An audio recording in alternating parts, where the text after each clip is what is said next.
Bonjour à tous et bienvenue dans ce journal des régions et on prend départ de Parakou avec cette fédération des jeunes pour un développement équilibré du Bénin, FEJDEB, qui étend ses tentacules dans l'Atakora. La section départementale de la FEJDEB a été installée à Natitengu. Objectif, redorer le blason de ce creuset au service de la jeunesse. Abdoulouf Idrissou et Ousmane Baparapé. Les membres du bureau exécutif national de la FEJDEB se retrouvent pour confier à la jeunesse de l'Atakora une mission. Le développement d'une nation incombe à toutes les couches sociales et à toutes les organisations politiques et civiles d'un pays.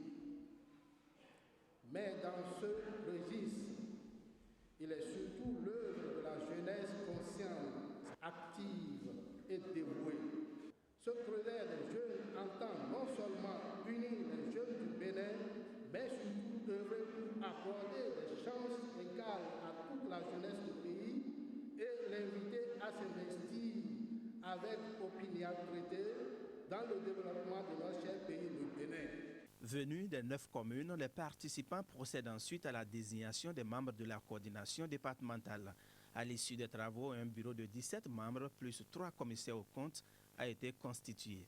Je promets que nous allons ensemble lutter tout en respectant les tests de cette fédération pour le développement de notre département. C'est très heureux comme initiative.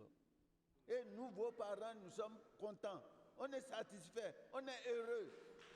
C'est les jeunes qui développent un pays. Ce n'est pas les vieux. Le bureau exécutif national prend acte de la configuration du bureau de la coordination départementale consensuellement mis sur pied par les 9 délégations communales et les 2 délégations universitaires. J'adresse les chaleureuses félicitations aux membres du bureau de la section départementale et les investis du plein pouvoir que leur confèrent les statuts et règlements intérieurs. La Fédération des jeunes pour un développement équilibré du Bénin est un mouvement apolitique. La FEJDEB œuvre surtout pour le bien-être pour tous à travers la sauvegarde de l'unité nationale et l'intégration régionale. On y était donc à Natitengu. On se rend maintenant à Kétou, un magasin de 1000 tonnes de maïs et un aire de séchage au profit des producteurs vivriers de la commune de Kétou. Cette structure de stockage et de commercialisation est le fruit d'un partenariat entre le programme hollandais ACMA et les cadres de concertation intercommunaux. Les travaux de réalisation de l'ouvrage ont été lancés dans la commune en présence du maire et des partenaires techniques et financiers. Reportage. Jean-Pierre Babatoundé, maire de la commune de Kétou, accompagné de plusieurs représentants de partenaires techniques et financiers, ovationnés sur le site du parc à maïs de la localité. Ils sont tous là pour la cérémonie de la pose de la première pierre des travaux de rénovation du dit parc. Une rénovation qui implique la construction d'un magasin de 1000 tonnes de maïs avec une aire de séchage, une clôture munie de guérites et l'aménagement de l'enceinte du parc au grand bonheur des producteurs et marchands de vivriers de la commune. La présente cérémonie de pose de première pierre a marqué réellement et effectivement le lancement des travaux. Je saisis donc l'occasion pour, d'une part, témoigner notre profonde gratitude au consortium de 5 organisations qui ont appuyé le programme ACMA à relever ce grand défi dans notre commune et d'autre part, le Royaume des Pays-Bas pour cet important financement. Le parc à maïs de Kétou devient la 3e infrastructure de stockage et de commercialisation que lance le programme ACMA, l'approche communale pour le marché agricole, et cela en collaboration avec les cadres de concertation intercommunaux.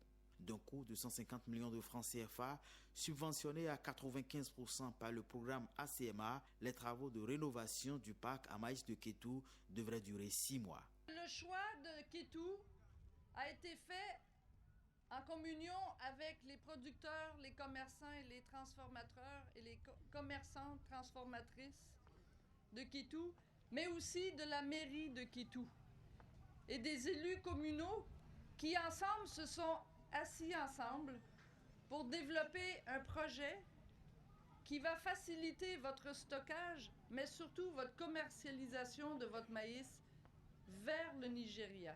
Le programme ACMA, financé par les Pays-Bas pour 4 ans au Bénin depuis 2013, vise à améliorer la sécurité alimentaire et l'accroissement des revenus agricoles des acteurs se trouvant dans les communes de Lomé, du Plateau et du Zou, frontaliers du Nigeria. L'esprit en gouvernance et en développement, c'est le titre d'un ouvrage qui vient de paraître. Le document réalisé en 2 tomes retrace le quart de siècle de notre Parlement. Hafiz Désiré Adamon, son auteur, vient de lancer ses ouvrages. Il a à la fois valeur informative et historique, une véritable mine d'informations sur l'institution parlementaire. Le lancement a eu lieu au siège du journal officiel. Reportage. Le Parlement béninois retient l'attention de l'ancien directeur du journal officiel Adamon Hafiz. Il vient de lancer 2 ouvrages sur le quart de siècle du Parlement. Le Parlement béninois en mouvement 1990-2015 et le second tome intitulé « Vie et œuvre des 6 premières législatures » préfacé par l'ancien président Bruno Amoussou. Toutes les institutions de la République que je côtoie en tant que expert en gouvernance et en développement institutionnel, c'est l'Assemblée nationale qui emporte le plus mon suffrage, que j'apprécie le plus. Donc c'est pour ça que c'est sur cette institution-là qui est vraiment le pilier de la démocratie, en ce sens que sans les lois, on n'aura pas l'état de droit et on n'aura pas la situation qu'on a d'évolution de développement institutionnel depuis 1990. En principe, après ce 2e tome, je devrais produire un 3e. Je ne commencerai peut-être pas le 3e en disant que le 3e sera l'évolution de l'œuvre de l'Assemblée nationale depuis 1990 pratiquement. Et ensuite, je donne des perspectives pour un développement plus rapide. C'est un chef-d'œuvre qui a été lancé devant un parterre de personnalités, anciens ambassadeurs, anciens présidents d'institutions, professeurs, enseignants de tout grade, qui ont tous félicité l'auteur pour le travail de recherche et de documentation très enrichissant. Les ouvrages permettront aux jeunes et même à certains parlementaires de se ressourcer et d'approfondir leurs connaissances sur la vie parlementaire depuis le renouveau démocratique. Je voudrais donc le féliciter très cordialement de sa disponibilité et de son sens aigu, disons, du savoir. Et comme j'ai eu à le dire, j'ai dit tantôt qu'en français, il existe 3 forces fondamentales, se terminant par le mot hier, à savoir le savoir, l'avoir et le pouvoir. Et j'ai eu à dire que ces 3 forces-là sont extrêmement importantes, mais à mon humble avis, la plus puissante, c'est le savoir, surtout lorsqu'il aboutit au savoir-faire. Et c'est par rapport à ça, justement, que j'attache beaucoup d'importance au savoir. Ce qu'il a fait, le frère Adamon Hafiz, relève naturellement d'un savoir et d'un savoir-faire très aigu. Les étudiants, élèves de nos lycées et collèges, jeunes leaders sont invités à s'approprier ces ouvrages qui retracent un pan de notre histoire. Ils sont chefs de collectivité, on les appelle les DA. À Abomey, ce sont des dignitaires et personnages très respectés. Les DA jouent un rôle plutôt avant-gardiste de la tradition. Leur consécration et leur accoutrement, Gilles Dansou nous plonge dans leur univers. Regardez. À Abomey, les pratiques endogènes restent et demeurent. Les DA sont respectés et traités comme tels. Mais alors, comment devient-on DA? Tu es intronisé. Les temps forts de ton intronisation, on t'appelle par ton petit nom 3 fois et tu réagis. Oui, oui, oui, oui. Et tu cours au milieu de la cour et on envoie le Minga et le Adjaro qui t'accueillent, qui sont des ministres à la cour. Ce sont eux qui vont t'habiller. Quand on t'installe comme ça, tu deviens un noble. Et toi aussi, tu deviens responsable d'une cellule familiale. On fait de toi un DA. DA, c'est le terme générique pour désigner le chef de la cellule familiale. On les distingue par leur mode vestimentaire. Et comment on t'habille? La chemise camisole qui est devenue une tenue d'apparat qu'on appelle kansaou, et on prend un morceau de tissu qu'on utilise pour te couvrir la tête et on attache derrière. Pour ça qu'en fond on dit ebla tani. Ils sont habillés en percale blanc et en tissu serré à la ceinture. Et 12 mètres que le roi porte. On dit en fond et dans l'eau gagnons là c'est énorme et on peut y tout mettre, ce que les gens font même souvent. On y met des bouteilles, on peut même mettre des animaux, des canards, des poules, tu ne le sauras pas. Tellement c'est énorme à la ceinture, on met tout dedans. Au-delà de toute apparence, comment reconnaît-on un Da? Il est habillé d'un pagne à la ceinture, torse nu ou un boubou blanc. Les us et coutumes restent et demeurent ainsi respectés. Méthode Doupo, ou si vous voulez encore, Héritage en français, c'est le nom de ce festival qui se tient à Porto Novo et qui est à sa 3e édition cette année. Le festival vise à faire la promotion des arts et cultures du département de l'Ouémé. Guillaume Avienon nous en dit davantage. Une caravane de voitures qui s'ébranle de Porto Novo traverse les communes d'Accra, Misrété et d'Angbo pour échouer au motel Pepe Premier à Adjou. L'acte vise à annoncer officiellement le démarrage du festival Méthode Doupo, Héritage en Ouémé. Nous ne devons pas accepter qu'une culture étrangère vienne envahir la nôtre. Nos sœurs et frères, sur ce podium, sans cubes ni tomates en boîte. Ils vont cuisiner, ou elles vont cuisiner, comme nos anciennes mamans, et nous allons déguster leur repas. Le théâtre, la musique traditionnelle, la chorégraphie de musique traditionnelle, les contes et légendes, et bien sûr les panégyriques vont défiler sur ce podium du festival Méthode Doupo. Pour la circonstance, plusieurs artistes de la musique béninoise sont venus soutenir Anissé Marcel Ouessou, alias Anis Pépé. La 3e édition du festival Méthode Doupo prend son envol dans un contexte d'austérité obligeant son promoteur sans accompagnement du ministère de la Culture à se contenter de ressources propres, ce qu'il dénonce. Une situation qui ne devrait pas empêcher de rêver grand, pensent les autorités morales de l'ère culturelle ouémé. Elles souhaiteraient que Méthode Doupo devienne la 2e Ouémé-Houé, les retrouvailles annuelles des filles et fils de la région. J'invite tous les fils de Ouémé à s'en accaparer, je vais dire. Donc, de prendre cette fête comme la leur, d'encourager leur frère Anis Pépé, qui, depuis, a tout fait pour rehausser le nom de Ouémé. Contrairement à l'édition précédente qui s'est étalée sur 3 jours, le festival Méthode Doupo 2016 devrait durer 10 jours. Il a démarré ce vendredi et devrait s'achever dimanche prochain donc. Toujours dans cet univers culturel, parlons maintenant de cette fête identitaire des Ouémé. Le Ouémé-Houé leur est déjà aux préparatifs pour l'édition 2017, une édition qui annonce déjà sa particularité. Les organisateurs de l'événement en parlent au micro de Milienne Fayomi. La particularité de la fête de Ouémé-Houé, c'est que nous laissons à chaque édition nos empreintes. C'est-à-dire la commune qui abrite cette fête est toujours dotée d'une infrastructure. Par exemple, pour l'édition 2017, un module de 3 classes est déjà en construction à Khati, couplé d'un magasin et entièrement équipé. Et je vous dis, c'est un module sur pilotis. C'est la particularité de Ouémé-Houé. Nous n'allons pas fêter et retourner les mains vides. On laisse toujours quelque chose.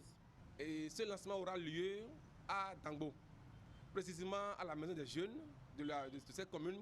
Et là, chacun aura son mot à dire. Chacun aura une action à mener et la participation de chacun fera grandir davantage ce label que nous appelons Ouémé-Houé. Donc, je vous invite, en tant que fils de Wémé, en tant que frère, enfant, à honorer cette rencontre, ce rendez-vous, pour que tous, fils de Wémé que nous sommes, nous grandissions ensemble. Interprétation de musique d'inspiration traditionnelle à la mémoire de feu Yédénou Adjaroui a livré ses résultats. Différents groupes de musique venus de la commune d'Adjara ont rivalisé de prouesses pour tirer leur épingle du jeu. Le point avec Guillaume Avienon. Terrain de sport de l'école primaire publique de Banito dans la commune d'Adjara. La population assiste à la finale du concours de musique traditionnelle Massegoum. Comme cela a été le cas un an plus tôt, l'édition 2016 du concours d'interprétation de musique traditionnelle est dédiée à la mémoire de Yédénou Adjaroui, considéré ici comme l'icône du Massegoum. Pour faire vivre ces veuves, nous avons pensé faire cette grande fête à l'instant de la population d'Adjara. Pour la circonstance, 6 groupes folkloriques venant des arrondissements de la commune d'Adjara sont invités à interpréter le morceau Anaga Sodé d'Adjaroui. L'artiste y raconte le procès d'un meurtre macabre impliquant 2 individus en quête de gains faciles. Sont pris en compte par le jury l'entrée sur scène du groupe, l'effort dans la ressemblance de voix à celle de l'auteur-compositeur de la chanson, l'exactitude dans les paroles, la cadence, la chorégraphie et la mise en scène du drame. Il est important de restaurer la mémoire de l'artiste, pense-t-on. C'est un baobab. On ne peut pas l'oublier comme ça. Nous lançons un appel aux autorités de notre pays de penser aux artistes disparus, aux artistes vivants. Quand le verdict tombe des heures plus tard, Atré Maximo et les siens ici sur scène l'emportent devant 5 autres groupes folkloriques de la commune. Ils sont suivis des groupes de Monouben et Topon de Vacon. Par ordre de mérite, le premier repart avec un trophée et une enveloppe de 150 000 francs CFA. Le deuxième, un trophée et 100 000 francs. Le troisième, un trophée et 50 000. Atchefron, l'un des fils de l'illustre disparu, devenu aussi artiste de la musique traditionnelle à la suite de son père, a été distingué au cours de la soirée. Les Canards ont fait de l'audience accordée par le chef de l'État, Patrice Talon, hier aux centrales syndicales, leur plat de résistance dans leur menu de ce mardi.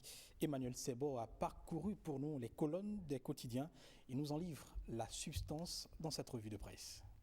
Attendue depuis quelques mois, la rencontre entre Talon et les syndicalistes s'est enfin tenue hier à la présidence. 2 heures d'échange pour négocier une trêve sociale, explique Fraternité, qui fait le point de ce que Talon et les syndicalistes se sont dit. Les modalités d'une rentrée scolaire apaisée, la mise en place d'un autre régime de couverture sanitaire en remplacement du RAMU, l'élection désormais des membres du Conseil national de l'éducation, la crise à l'UAC sont entre autres sujets évoqués, rapporte la Tribune de la capitale. La nation qui s'intéresse particulièrement à l'éducation des enfants conclut à la fin de cette rencontre de vérité que le terrain est balisé pour une rentrée des classes apaisée. Le Progrès entrevoit d'ailleurs les prémices d'une collaboration intéressante. Référence aux déclarations de Pascal Todjinou qui estime que Patrice Talon est un bon président. Nous l'avons particulièrement admiré, a-t-il ajouté. Le Télégramme en déduit la reprise pour bientôt de la session de la commission permanente de négociation. Nouvelle expression complète les informations en relevant à sa manchette que le chef de l'État annonce un partenariat constructif entre les 2 parties. Pendant que les confédérations syndicales discutent avec le président de la République, un syndicat, le SINARES, syndicat autonome de la recherche et de l'enseignement supérieur, adresse une correspondance au ministre Atanasso pour dénoncer son mutisme dans la crise de l'UAC, écrit Fraternité. Cette correspondance est aussi relayée par Le Progrès. Le quotidien explique que selon Fulgence Afouda, les mesures prises contre les étudiants sont injustes.